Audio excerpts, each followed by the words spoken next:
good to see you again. Thanks for having me. And I really had a chance to look at a lot of the book, and like I've said to some friends, it sounds to me like Fareed Zakaria on steroids. You're in the same territory, and it's really well done. Congratulations. I take that as a great compliment. Well, it is. He's something else, you know, and he's doing really well, and so are you, apparently. You've been doing a lot of thinking since last we met, and it's all good. And welcome in the audience. Welcome to the program. Guest is Peter Marber. And Mr. Peter Marber has been in investment circles for some time. He's also involved in academic circles and is an intellectual who's interested in the broader context of the human condition. And he's written a new book that we've got prominently displayed here. It says, Seeing the Elephant, and Understanding Globalization from Trunk to Tail, coming off the Hindu vision of the blind people feeling an elephant and getting different takes on it in a reductionist way. Really good reader. Had a chance to look at a lot of it. We're going to talk about it. And welcome, Peter, very, very much to conversation. Thanks again. And to Public Access Manhattan Neighborhood Network. Could you share with us, we've done it in the past, we've done programs with you in the past, could you share just at a personal of your own background, born and raised, education, a little bit? Sure. Well, I'm a native New Yorker, right, and happy to support public access like this, and this show really is a great treasure of the city, and we're lucky to have you doing this for over a quarter century now. Well, that's true, since about 1970. How many is that? Can you do that? That's about a quarter.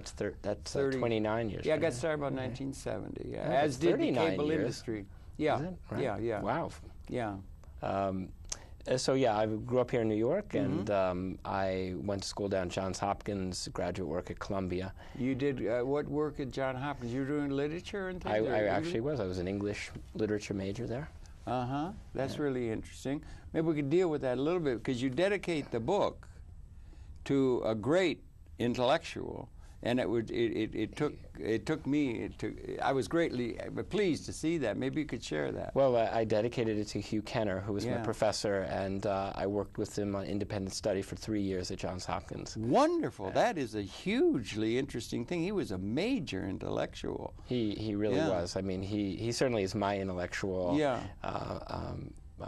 inspiration. Yes. You know, he's somebody who could literally talk about whatever field you wanted, and had great competence. I mean, he was, was known as a great 20th century literary scholar. No question, but he also wrote books on math and computers and cartoons, and I mean, he just had a varied interest. Bit of a polymath, huh? Absolutely. Like Isaac Asimov or Bucky Fuller. Yeah, well, he was friends with Fuller, and he was friends with Fuller. Sure, and he ran with a very highbrow group of intellects. Well, he did. And he was a scholar of James Joyce and Marshall McLuhan. Right, exactly. He knew Marshall McLuhan, I understand. Yes. And I said to you, I used to visit with Marshall McLuhan. Marshall McLuhan was wired, as they say, put that in quotes, I guess, in a very interesting way. He was a really interesting, creative fellow, Marshall McLuhan. Yeah, Kenner used to talk about him all the time. Right. Because I think they met up at University of Toronto, where Kenner was an undergrad. I used to, as I mentioned to you off camera, that I used to visit with Mr. McLuhan each spring from about 1968 to 71. I could never get what they call, like in the Yiddish or in the Jewish, they call Hamish, warm. I couldn't get a warm relationship going with him.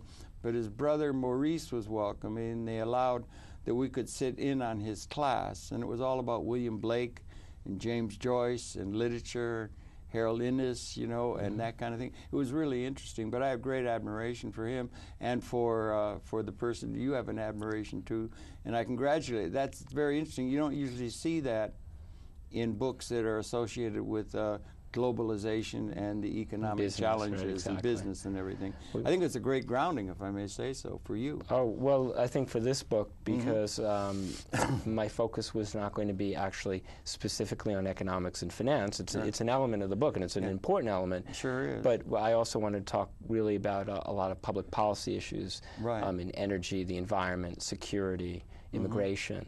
Globalization itself. Yes, globalization in the broadest sense, sure. Yeah, and then you said, John Hopkins, congratulations on that early grounding, and you couldn't do better, I think. And then you went to where? I went to Columbia. You went to Columbia, and where? At the School of International and Public Affairs. Okay, you went there in your School of International affairs. You didn't go to Wharton or something. No, I didn't go to business You didn't school. get an MBA or anything. No, like I didn't. Okay.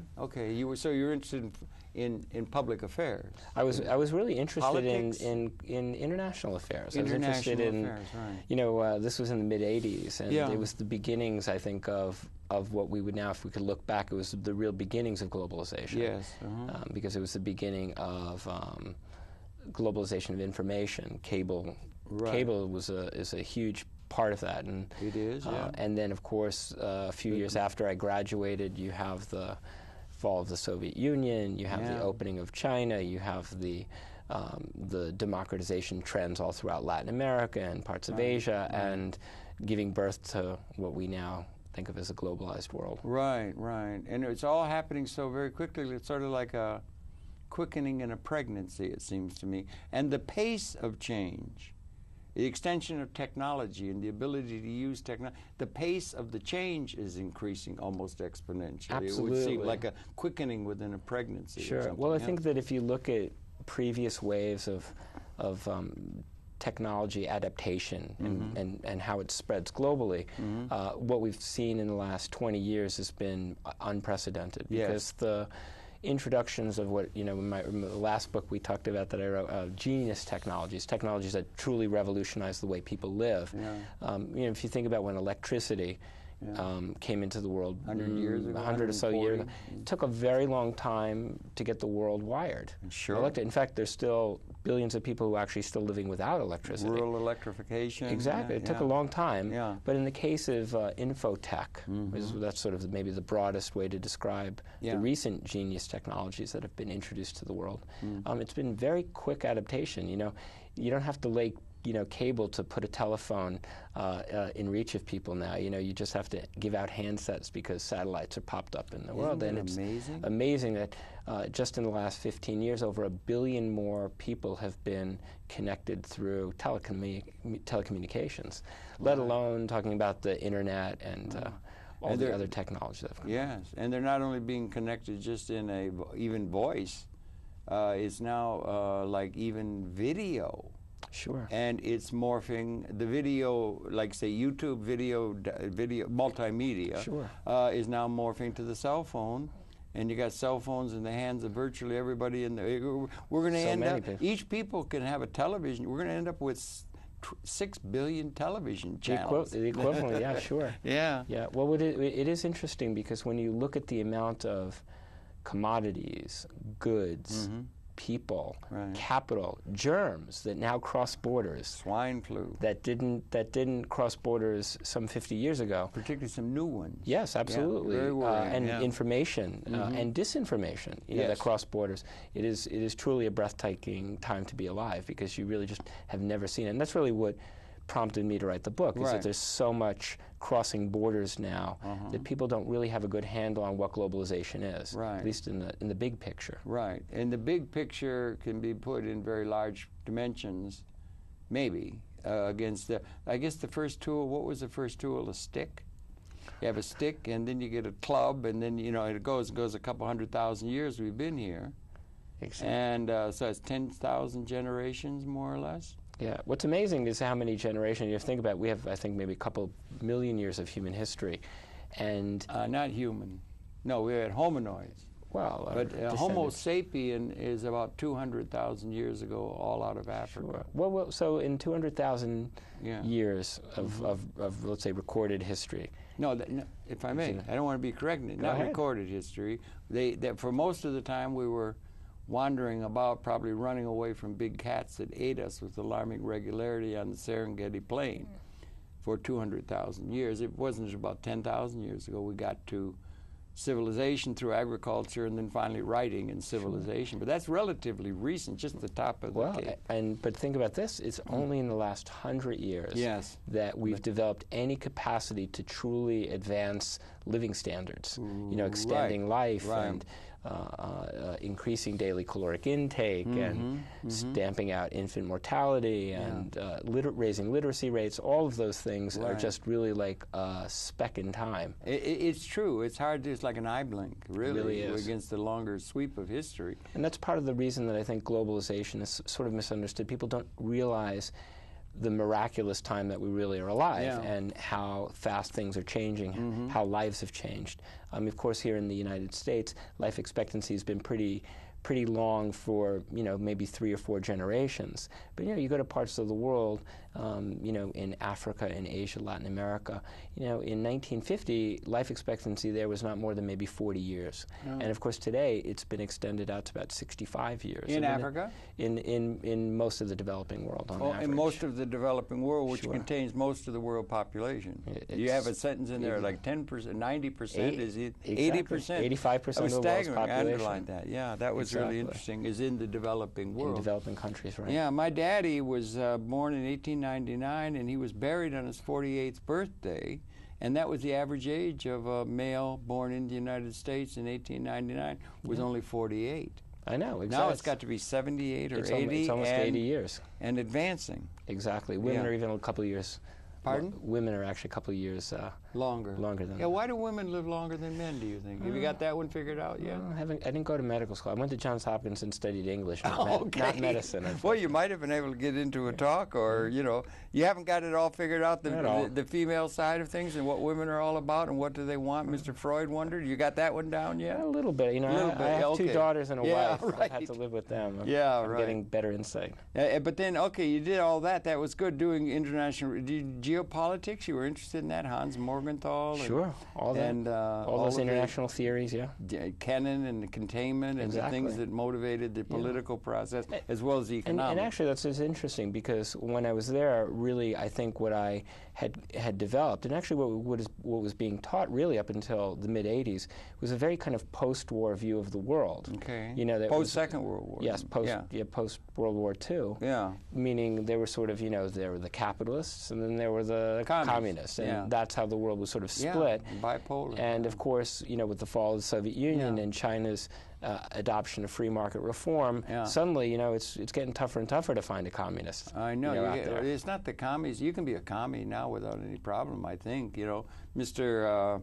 McCarthy was all worried about that, and it was very serious. They were very worried about that now, but it's changed. Now, I don't know what it is. You're generally a terrorist, and it tends to be the enemy du jour seems to be Islam, or radical Islam seems to be the enemy du jour that used to take over the role of the communist in the bipolar world of George Kennan and so forth. Sure. Well, certainly in the world of George Bush, I think that Islam was somewhat demonized. Well, I don't know how you think about that, but it seemed to me like 8 years of theater of the absurd, to me, of fundamentalism that was just really on steroids. Sure. Well, actually, that was one of the... rather something I'm glad we're perhaps waking up from and qualitatively transforming from. Sure. I think that actually the 8 years in Bush, and I'm sort of critical of the Bush administration throughout the book, because I think there was a preoccupation with Iraq and the war on terror, to the extent, of course, that it's put an enormous financial burden on the country, not just over the 8 years, but of course there's my colleague at Columbia, Joe Stiglitz, is estimating the war cost of Iraq, including... $3 trillion. Oh, trillions. Yeah, trillions. That's what Eb Dirksen would call real money. It's real money. Yeah. And actually, I look at the Bush administration as almost the last gasp of what I called in the book sort of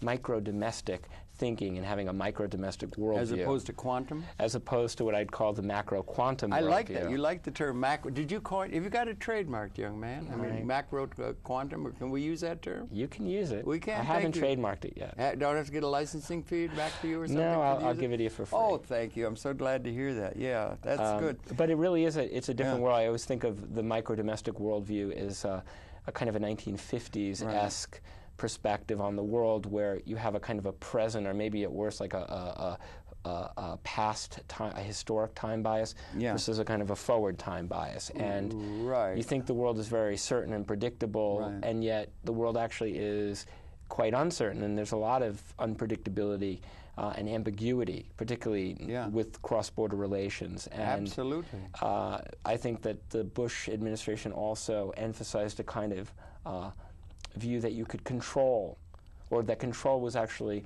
concentrated in one or a few countries, maybe the G7, for example, and yet the reality in a macro quantum world is that power has really been dispersed out to a number of players. And I think that fortunately, the Obama administration, I think, has done a complete change. I mean, they're sure trying. It's an amazingly strong 100 first days in terms of, at least from my perspective, of promoting a very macro quantum worldview. Okay, that's really encouraging then. I've been fill it out and everything. Yes. Are you? I don't mean to say you're in touch with them, but that was very interesting. All of that you said, it was sort of atavistic, it seemed to me, and reifying institutional structures in a fundamentalist way that come out of history, whereas the future requires something very, very different at the level of capability that we're not relating our activity to. And that's a general problem of qualitative transformation in the whole evolutionary process. Yeah, I think that's exactly it. You know, probably the hallmark to a micro-domestic mindset would be viewing all sorts of policy issues as very separate, compartmentalized, and from a kind of a domestic perspective. Right. But a macro quantum worldview would really look at policy issues as very interrelated, very integrative, and ultimately global. Because there's just no getting around it. The toothpaste is out of the tube. We're global, and the world is globalizing, and it will continue to globalize. It's an inevitability. And the one thing as Americans, I think that we've unfortunately been sort of like ostriches with our heads in the sand, not understanding what's been going on in the world. Because the last 8 years, let's say of the Bush administration, it was a breathtaking period of globalization. And yet we were very obsessed and fixated on Iraq and sort of didn't see what else was going on. I think I can remember Paul Wolfowitz in the 70s was there, and he was talking about invading Iraq then. He and the others that made up that neocon coalition, including some elements within Likudnik and so forth, and they were thought of as the lunatic fringe, but they came to capture the mind of a president. But that's sort of in a sense. And also James Joyce, who Kenner and others were really intrigued with, had a very interesting line that I've always tried to live by, that he had Daedalus say, history is a nightmare from which I'm attempting or trying to awaken. I think that's it. And I think we ought to be a little bit easy on some of the older people or that who've gotten, you know, when they're having a qualitative transformation, because beyond globalization, we might be able to start reading things short of spiritual mythology and so forth, but at a level that is almost truly cosmic, beyond even just the globalization of the institutional structures we've inherited out of history. We may be coming to a new, what they call it in evolution, punctuated equilibrium relationship to the cosmos collectively, if we make it, the transition, so that the level at which you could begin to consider things that are really it's getting even into larger issues short of spiritual reading of things. But we're at a time of qualitative, I feel like we're in the womb and the water's about to break, and we're going to come into a new relationship that we'll become aware of, that the future requires, that we haven't gotten to yet because we're busy associated with the institutions that were developed and are now being reified, that was relevant to an era that has been qualitatively changed, all at the level of capability, and that transformation is what the challenge of our time is. Sure, and it's interesting is that the world that we have come out of, history, let's say the post-war period, where we had these phenomenal institutions that have been set up. You know, keep in mind, like, there has been periods of globalization in the past. In the late 19th century, there was a huge spurt of globalization in trade.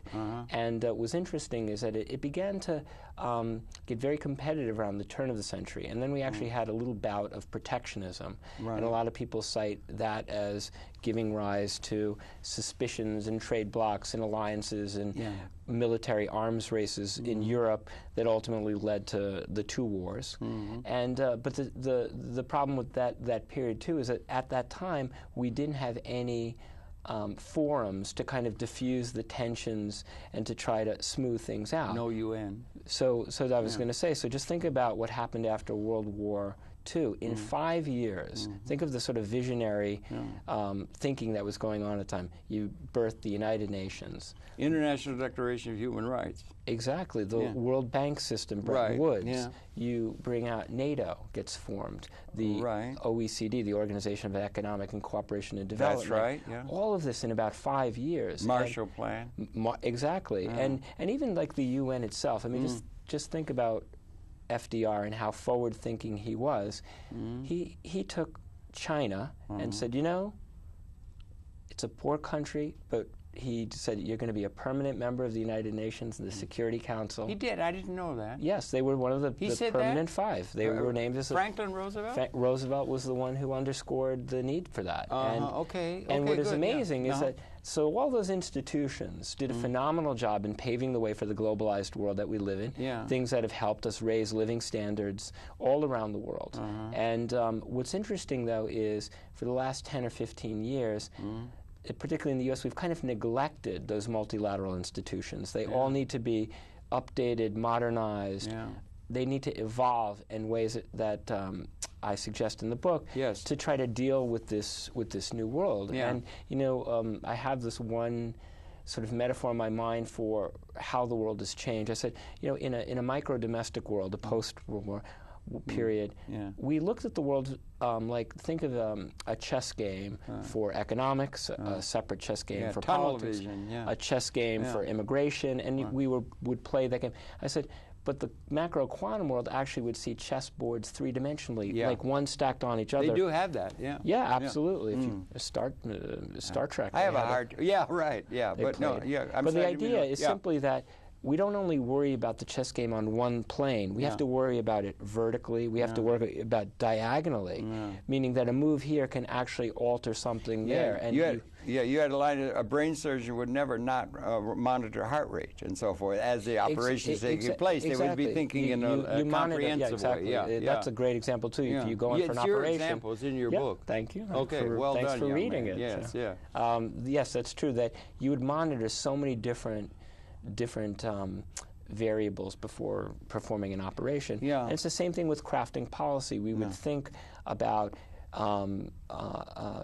many different things, let's say, before we decided to, I don't know, invade a place like Iraq. You know, maybe if we had a different energy policy and a different economic policy, Iraq might not have been nearly as important to us as we made it out to be. And a good deal of that policy reexamination and think tank thinking and all that, and political, back and forth, was the incredible increase of capability manifest through our technological extension of consciousness that was coming in now is coming in Niagara proportions, with the information technology and so forth. That was just every day, it seems to me, there comes in a new earth-shattering revolution from some field over the transom.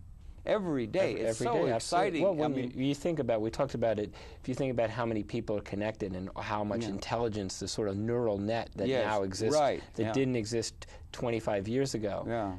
You think about how universities are all tied up through the internet. And the thought in general is incredibly tied together, and ideas cross borders so quickly. Well said. I'm not so sure that's the case. I saw when the computer came out, there was linear regression, and there was, being in academia and so forth, there was a huge specialization encouraged in terms of that, so that even the process of writing a dissertation, somebody will write a dissertation, spend 5, 6, 7 years of research on the use of the pluperfect tense in Southeast France poetry in the third part of the 19th century, and get very specialized, and they would be specialized out so that they would not be thinking about the thing in a quantum way, thinking about it in a comprehensive way, as the world leaders, Fuller would have called them the masters, sea masters, who are thinking that way, and become a threat to their assumption of the legitimacy of their power base. You can get them specialized out, and you get them so specialized out that it's a divide and conquer intellectual thing that can happen through the educational process. Well, you understand? Absolutely. Well, and I'm afraid that happens. I think it's There's not very many places like your book, if I suggest, where they're thinking integratively about the whole, or trying to get to the whole pattern of the whole process. Well, you know, I thank you so much for saying that.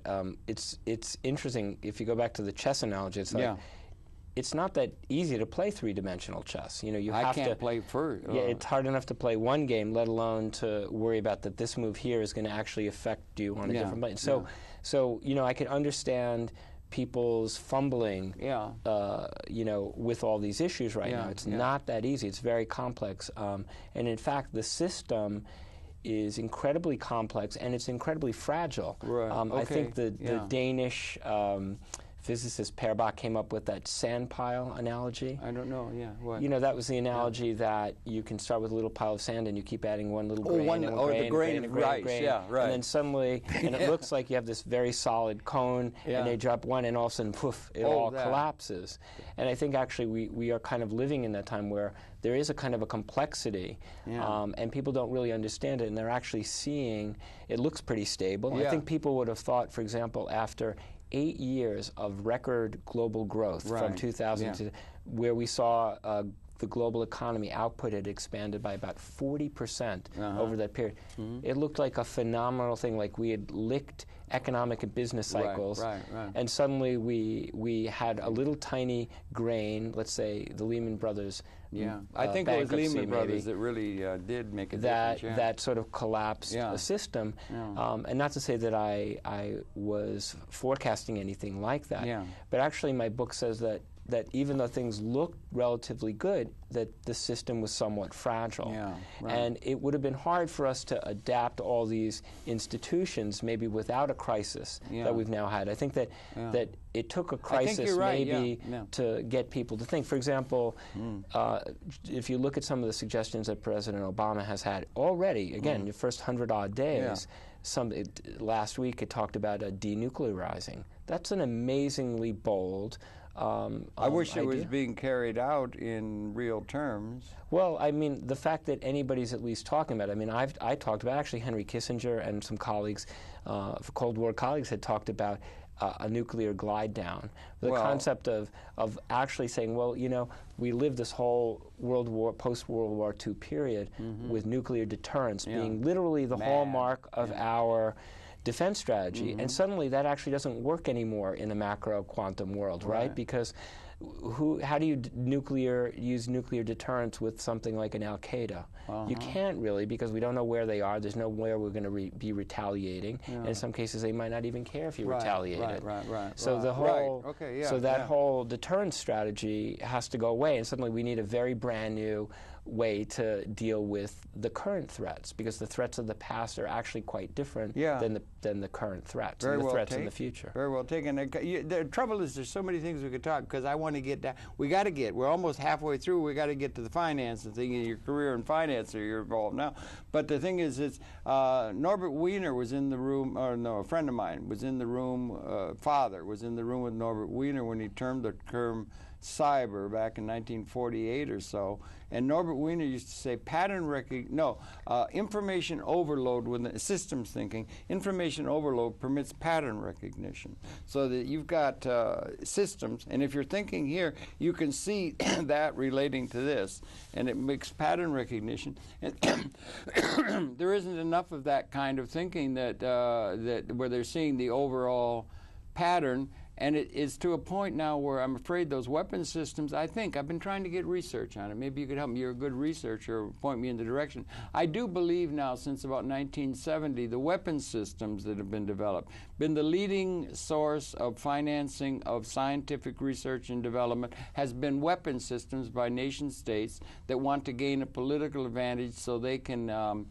either subsume or intimidate the other tribe in the other village or the other country and the other thing for their advantage, steal the grain, and get an advantage geopolitically. And those weapon systems now, I do believe, since about 1970, have been and remain of a nature, of a qualitative transformation from history when we were limited by our impotence, that they are now the weapon systems that, if they could be unleashed in a spasm of 1917 Guns of August, Barbara Tuchman thing, that they are apparently species lethal, that the weapon systems now that exist, not special theory of relativity, but that exist, are now capable of eliminating from the face of this earth the human species. Do you think that's true? Well, I think Jonathan Shell wrote that book some 25-odd years ago. Great book. That alerted people to the fact that the thousands of nuclear warheads could unleash. It continues. Yeah. But that state at the level of capability continues to be the case. Well, we haven't really increased the number of warheads since then. We've actually decreased them. And it's interesting because when President Obama last week had sort of made his statement, people started to think, well, how many weapons do you need? We have, I think, 5,000 or 7,000, something like that. And people asked, well, the Chinese have, how many do they have? And the rumor is they have about 100. Yeah. And the feeling is that that's all they feel that they need as a deterrent, and their strategic targets. And think of that we might have between the Russians and ourselves maybe 10, 12,000. Yes, so we're talking about literally 100 times what probably is needed. Well, perhaps with their on hair trigger alert. Sure, which is 20 minutes from launch. Right, which is would set something off. It would set off. Then there would be a retaliation from we can't stand it. And the point being, and then there are other weapon systems. Particularly, we just had a little bout with swine flu. There could be engineered, and the capability to be engineered out of our capability. We were protected in the Second World War historically. We were trying to kill each other as best we possibly could. Firebombing and so forth, great hatred, great full mobilization of all forces, and we were impotent. We did not have the capability with our weapons systems, leading edge of scientific development and industrial production and everything, to wipe out the entire species. We were impotent from that. Right. But we seem to have changed. As best I'm able to read, around 1970, well, that the weapon systems became and remain now species lethal if there was to be an all-out release of that. Sure. Including the weapon systems under the control of the United States of America. That would be something that would be so intense and so passion-laden and so, you know what I'm saying? But that capability exists is an existential new situation in 200,000 years of human existence.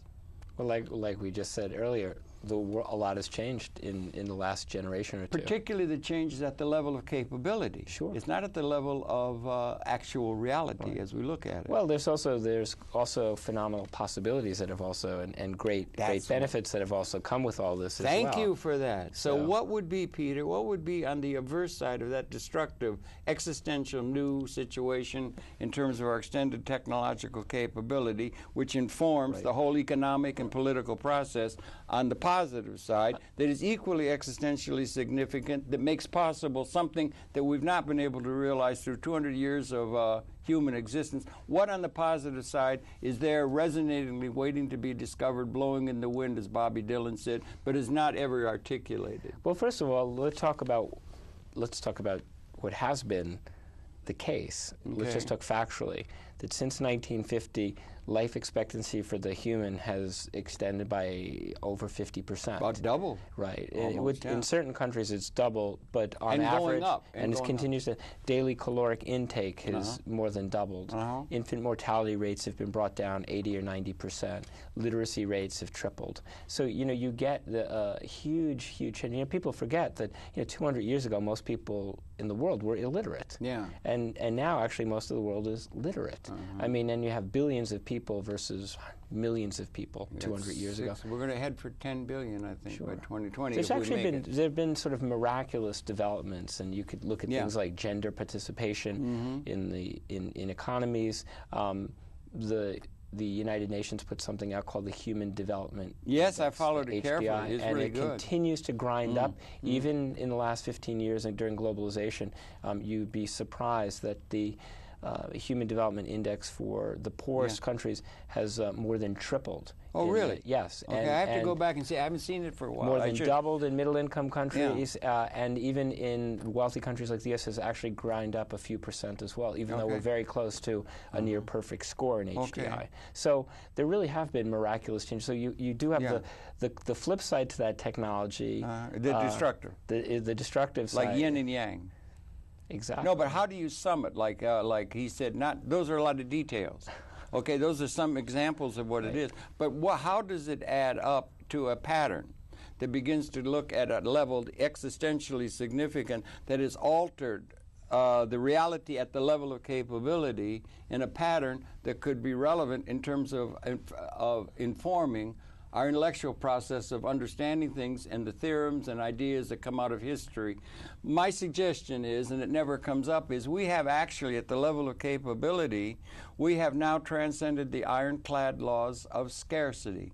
Material scarcity for the human society and the ecology, which is totally unique in all of human history. It's never appeared, and it's never mentioned, and it undercuts the basic premises of a lot of economic theory that you've now become very involved in, because you're managing huge amounts of money in the economic realm, and we want to get over to that. But that's my suggestion, that you never hear anybody say. Well, there's some good books that have been talked about the age of abundance. Where do we have examples? We have Fuller, he'd bring it up, or Kenner, or McLuhan, or the intellectuals, but it's not brought up by anybody political. Right. Yeah, but it's interesting, or in the economic realm.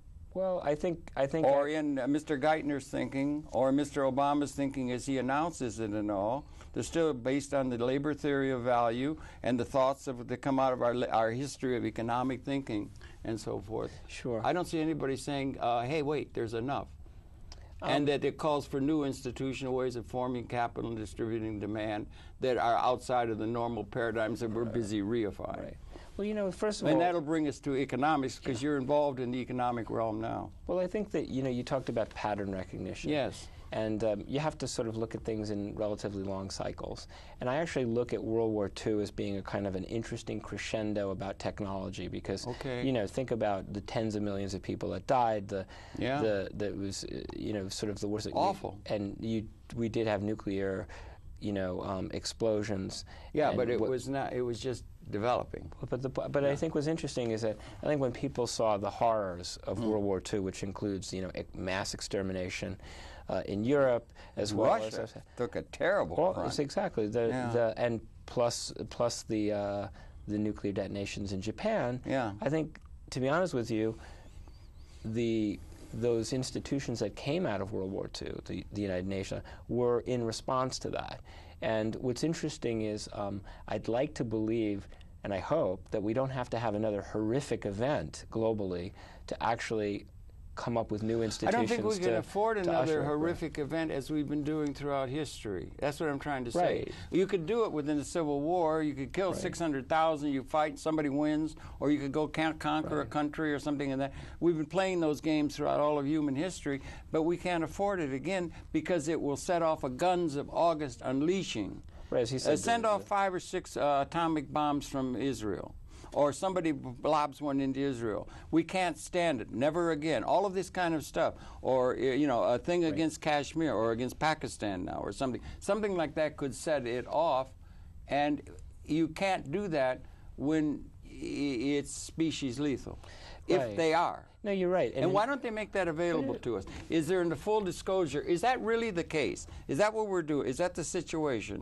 Well, I think... And some clown could set it off, that would set it off with the emotions and everything like that? Well, I don't know really what it would take to set something off. But I think actually you're raising an interesting point. They didn't think it could happen in Guns of August in the First World War. Well, also, first of all, you talk about consciousness and what we're now conscious of today versus maybe 50 or 100 years ago. I mean, we didn't know anything about global warming, right? That's right. That's another one. That's species lethal too, isn't it not? Well, I don't think so. Well, I don't think, even if they had, if you had global warming and you had some, thing, it would not kill. Well, it wouldn't the whole species. I'm trying to make the point that this is not your normal time. And when you come to, if I may, When you come in a pregnancy, we've been evolving for 200,000 years, and we get to a point, and then they have what they call, there's quantitative change, and then there's qualitative change. It's called speciation. You come into a new relationship in the universe. In consciousness, up the ladder we've come. There was Australopithecine and Homo habilis, and then we come, and now we're coming into a new relationship beyond quantum, macro quantum economic thinking and so forth, political thinking, to one that begins to really short of spirituality to our role, our thing in the universe. What I'm trying to say, we're about to qualitative change, and on the positive side, you get to your premise. If you get to the premise where we've transcended at level of capability material scarcity for the whole world society, you're in a very different world than the one where they're arguing about a quarter point over prime advantage of some hedge fund to do something, and that's what they're doing. Right. You understand what I'm saying? I actually I agree. And actually, it's funny you talk about prime rates and well, we wanted to get to finance because you're involved in that now, and it's very important. Well, certainly. And I congratulate you on the work that you're doing in the realm of finance now, having had that good grounding with Mr. Kenner and on geostrategic thinking in Columbia. I've been on Wall Street now for 22 years. And that's where you're based now, and you've written a very good book along the lines that, with things like, I like to compare you with Fareed Zakaria. Sure. His writing is very equally riveting, and so is yours. Book is as highly recommended as it could be done. Thank you. But the finance capital people, and the responsibility of now, particularly in a post-Soviet world, of the capitalist captains of finance and so forth, and the political people that are in their camp. You know. Right. Well, was it? I said we talked a little bit earlier. You know, in some respects, like understanding the global economy, at a time when maybe only 1 billion people were really trading together, let's say the G7 or expanded G7 in the 50s, 60s, 70s, 80s. Suddenly, the former Soviet Union breaks up in the 90s, and they say, you know, we'd like to get involved in this global trade game. And there's a reason for it, too, because living standards in the capitalist countries advanced much faster than they did in the communist countries. You think we got some triumphalism? Is Fukuyama saying it's the end of history and we've won and everything, we got it all down? And, no, well, I think... And a capitalist world and market fundamentalism got expression in the Bush administration with the market fundamentalists, Friedmanites from Chicago took over or something. I wouldn't be that critical. Okay, not critical, just trying to understand what happened. How do you said we have 100, 200,000 years of history, and in the last 20 years we've figured out some miraculous way to sort of make life better for billions of people by adopting free market reforms, by... Well, now you're going into the details. Right. You're going to details how it's done. If we do this, it'll be that. If we do that, what I'm talking about is leveling at the level of pattern recognition, not the details, is what I'm saying. Right. Well, and is there any case to be made in the same sense that we can talk about the destruction?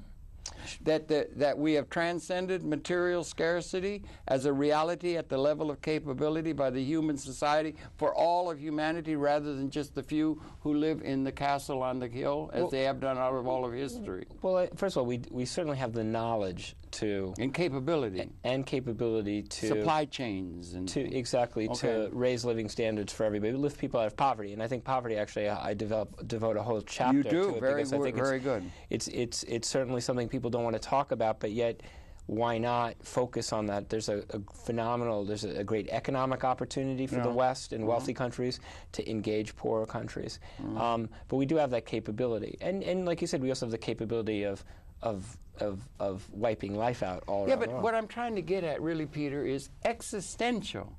It's not just your normal history. It's awakening from history. It may be James Joyce's dream. We're arriving at that, and you don't find that being expressed anywhere in terms of the geopolitical public debate. The public debate, or on television, or anywhere. Nobody would say. Nobody would assume there is enough. That we've transcended scarcity. That nobody has to lose in order for everybody to be brought in on the process and be able to live their life according to what they want to do, rather than what they're made to do, like like some serf on a feudal estate in order to have bread to eat and so forth, which is the model that is being used within the world development schemes now. Sure, and or it seems that way to me. Certainly, judging from TV and the coverage of the current economic recession, you would think that we'd have bread lines and people would be dying in the street from hunger here in the States.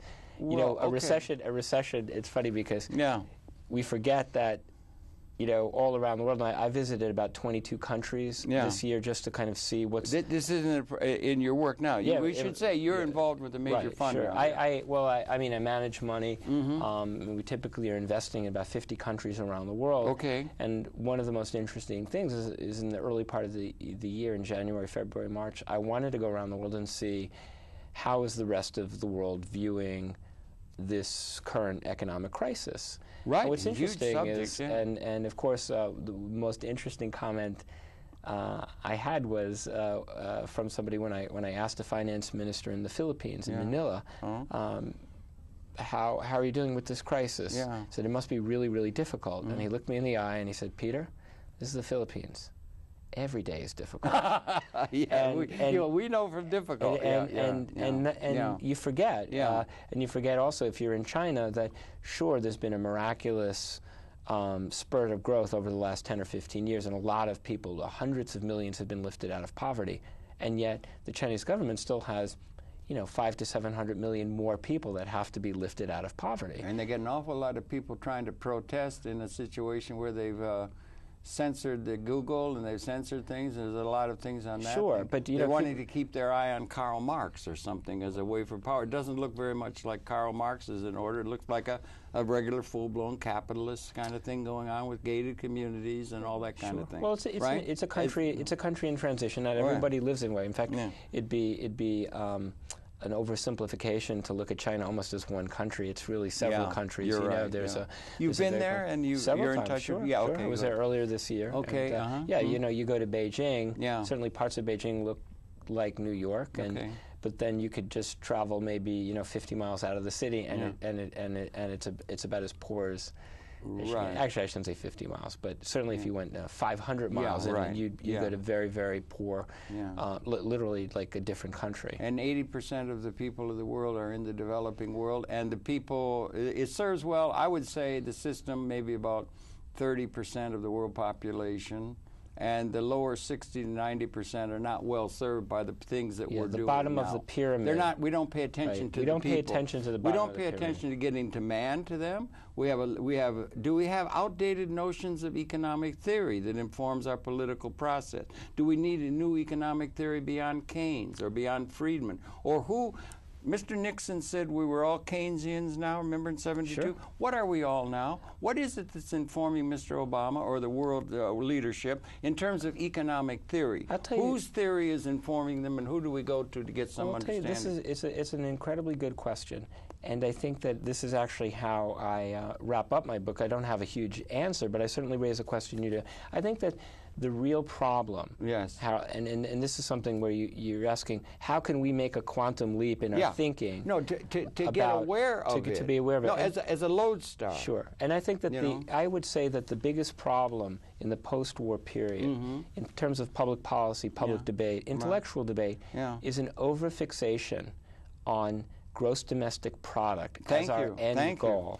Meaning that one of the reasons that we're probably in the current mess that we are is because we're continuously trying to boost gross domestic product as if that is some kind of panacea for everything. Well, it's a number we can latch on to. Exactly. And work through our algorithms. And yet, does it really matter whether it's up 0.5% or down 1% or up? We're not talking about very large movements. And not only that, if you look at some of the earliest economists in the early part of the 20th century who were talking about national statistics, national economies, Simon Kuznets, they all underscored the point that economics and GDP calculations is very imprecise.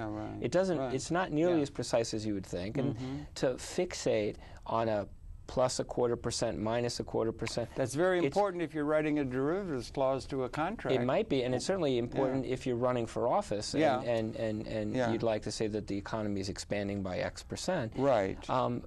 Right. But keep in mind that GDP, gross domestic, all it does is essentially measure money changing hands. Right. It doesn't actually necessarily measure value added. It doesn't measure progress. It doesn't measure happiness. It doesn't that's measure a biggie. an enormous thing. Greenspan talks about that. You see him in the he said people get very wealthy, but they don't get happy. Sure, he took that into account, even though he's an objectivist.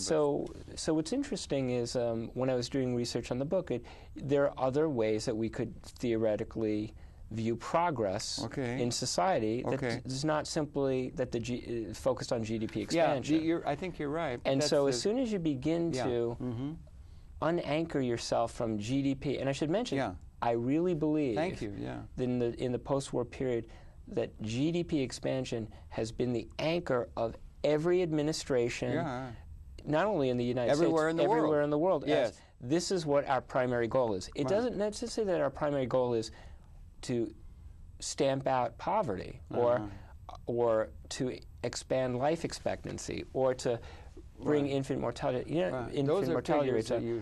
Those sort of biosocial things that you would say, wow, that's what the those are externalities in some people's thinking. But you would say, no, we're a species, a Homo sapien. We should be focused on that. And interestingly enough, I do a lot of business in Scandinavia, and I found out from some friends in Denmark that human height is a very key public policy in Denmark. It's important. They're very interested in Finland too, I think, because and as a result, they place an enormous amount of public policy resources behind prenatal care and good for them. That's really important. For them, that's a marker of progress, meaning that your height is a reflection of how healthy you are and the health of the nation. Yeah, and you have a lot of statistics in the book along those lines, measuring those things, and I take my hat off to you for paying attention to those things. That if you and it's to your advantage in terms of the finance world, in order to take those into account, because you're likely to get an advantage in terms. We missed the implosion of the Soviet Union, our intelligence agency. It imploded, and they didn't even know it. They're so tunnel vision. But if you got a more comprehensive, you might be in touch with something that's likely to emerge, particularly if the democratic impetus that Mr. Obama, I would suggest, is trying to infuse, might make for a different kind of context within financial circles. And I'll give you an example, and I only use health because health's another chapter it's I cover, a good one, cover in the book, which is if you think about the health problems in America, and we actually do have an enormous health crisis in America. Incredible, we spend more money per capita than any country in the world on health, and yet we are only ranked about 38th in terms of life expectancy. Is it that far? Right, and one of the reasons is that we spend such a long percentage of our life actually becoming unhealthy. And then we spend an enormous amount of money trying to remediate that and try to fix ourselves. And I'll give you an example. If you think about the number of type 2 diabetes cases in this country, it says in excess of 20 million people. Dialysis all over the place. The point, and that's actually a result of a bad, overconsumptive lifestyle. And so if you think about it in those kind of terms, we could have shaved GDP down by not consuming as much in the past. And then, of course, once you go in the hospital, you're going to register a lot of GDP. That's right. Anything that does. They've got to think. GDP these things are what people, at least some economists call regrettables, meaning regrettables are a very big component of GDP. We spend a lot of money making problems and a lot of money fixing them. That registers GDP, but it doesn't. Who's tracking this well? I mean, There is a good group that I actually like that have underscored this point. They're called Redefining Progress. Thank you. Is there a site? Can you send me? RedefiningProgress.com. Okay. They're based out in Oakland. They actually have been huge.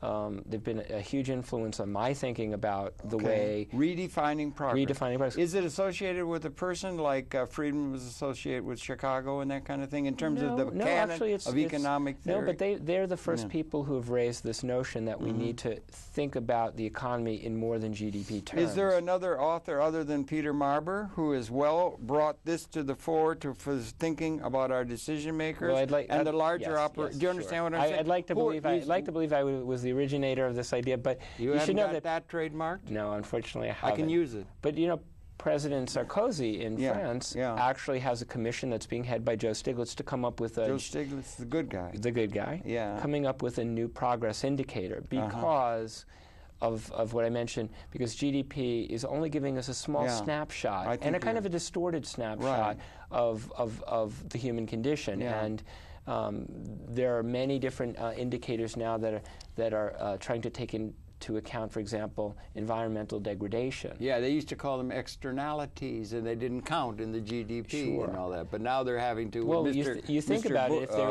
there's going to be exactly global warming, if there's going to be if there could be an enormous cost to the economy by global warming, and that's something that we need to take into account. So it's also like any type of resource that you're using up in business. When you use up a resource, it actually is a depreciation expense to the economy. You curtail your income by that. But we would we don't curtail our GDP by taking into account resources that that's a big thing. It's a very large thing. But we don't have it wrapped up as again, back to the pattern recognition. We don't have it wrapped up in a political party or in a political entity or in a philosophy like we would have with Keynes after Bretton Woods, or with Friedman, or with who are we all Meaning now? There is no, in we don't terms have of that incorporates this thinking that you're talking about, that is so new and resonating there, and so much to be found within your book. We want to let them know. We're almost to the end. Seeing the elephant goes into a lot of these issues. I'm trying to get at... I wish I could tell you that there was a school of thought. Well, then I'm going to suggest one of the people who's really trying to advance that in a serious way for our leadership and for the world is this young fellow in New York City called Peter Marber.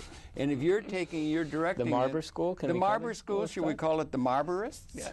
Can we say... Marbarians? Marbarians, maybe. That sounds like barbarians, but you know what you understand what I'm saying. Sure. I think what's interesting about this... You shouldn't be too overly humble, because the book is really good. Well, I think that one of the reasons that there is no sort of central school, and yet there are little pockets and grassroots in many areas that are saying similar things, which is that, listen, you can't really say that just because the GDP is going up that means that everything else is fine. Right. You know, because there are implications to that. Like an acorn builds an oak. Is that what comes out of an acorn?